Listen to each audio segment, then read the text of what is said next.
Welcome back to Powcast Sports. If you're new here, don't forget to subscribe and hit the notification bell. Presented by Arena Plus.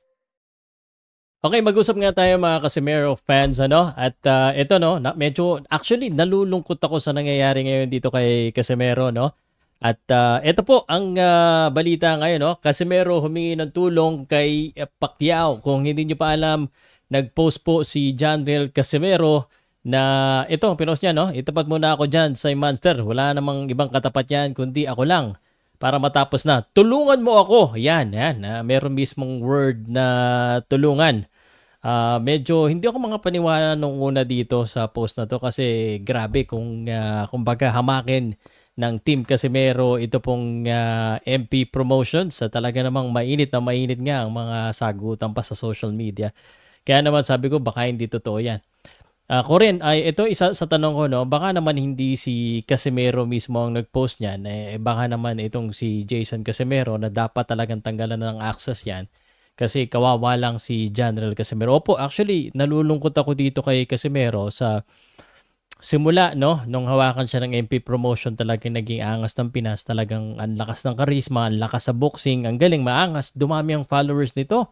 At dumami rin ang kaibigan pero ngayon ay sa social media po ay siya po ay pinagtatawanan, inaaway, inaasar. Although may mga nagtatanggol na rin sa kanya pa rin, ano? Marami na po talaga ang nabawas po sa kanya po mga kaibigan at mga supporters which is nakakalungkot. Ang katotohanan dito, pag-usapan muna natin. Ito yung masakit guys, no?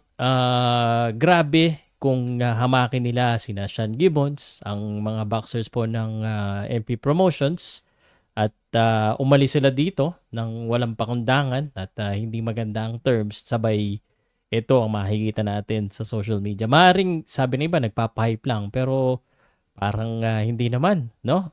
Siguro nga nagpapahype, kung totoo man ito parang bakit sa publicly pa? Parang pinapahiya niya yung sarili niya dahil ang dami niya mga supporters na umaasa na may promoter sila, nagyayabang sila na meron silang promoter, meron silang Dubai, at sabay ganito. Parang ang sabi ko nga sinukan niya tapos nilunok niya uli. Parang hindi maganda sa pantingin ng tao yung nangyayari ngayon kay Casimero. Nakakalungkot, no? Yung kay Chabit, no, si Chabit kasi may hawak din kay Charlie. Medyo nahihirapan nga rin na makakuha ng laban si Charlie Suarez ngayon. At pag ang tingin ko pa kay Sir Chabit, medyo may sakit yata, no? Hindi nga tatakbo ng pagka-senator. Tapos ito, nakikipagsabatan din si Carl James Wonderboy Martin sa kanila, nagkakagulo na. Parang sa totoo lang, guys, si Casimero may following yan. Talagang pag nag-post yan, meron pong mga maniniwala, meron pong mga susuporta. Kaso minsan, yung mga post ni Casimero o yung team niya, sa tingin ko naman, aprobado yan ni Janriel, yung mga pinopost ni Jason. Kaso sa totoo lang, hindi nag-i-improve yung mindset ba? Parang naiwan sa baba yung mindset po ni Casimero. Kaya ganito na parang tila pinagkakaisahan siya ng mga tao, no? Pinagkakaisahan siya ng social media, ng mga vloggers. Actually, ako, sa totoo lang guys, magalit kayo sa akin o hindi. Parang nahawa na rin ako . Parang mayat-maya siya pinag-uusapan tapos hindi boxing. Yung puros maling mga moves niya. Ito naman si Casimero, gusto talagang gumawa ng mga maling moves. Nakakapanginayang dahil baka pagdating ng panahon, no? Siya magsisi sa mga pinagsasabi niya sa social media or nung kapatid niya.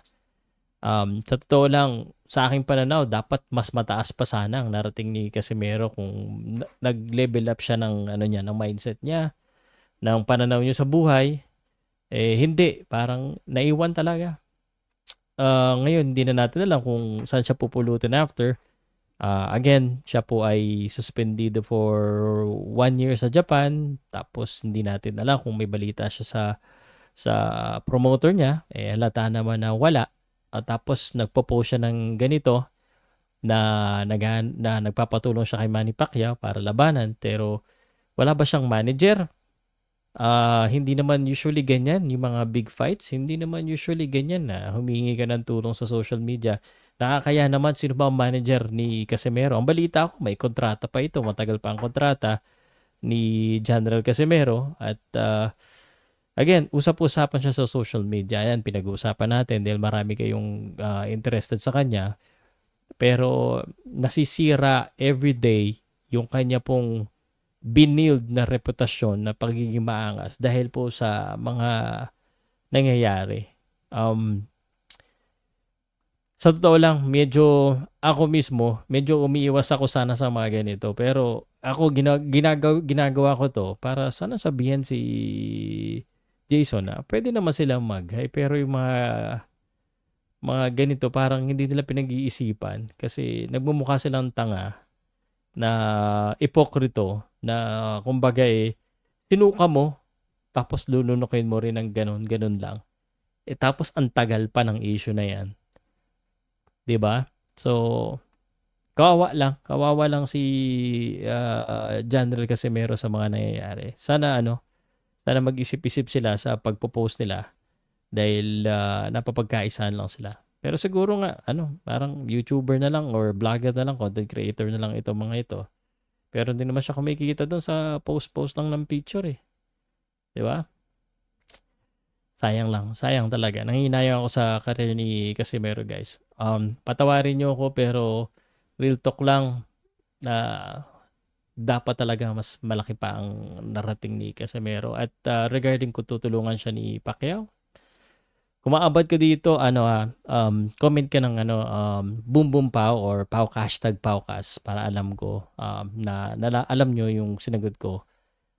Sana matulungan, pero kung tutulungan siya, talagang dapat tanggalin niya yung utol niya. Isa yan sa sa unnecessary na sana na mga usapan din na pinag-usapan na na lumalaki pa sa social media. Sayang. Powcast Sports. If you're new here, don't forget to subscribe and hit the notification bell.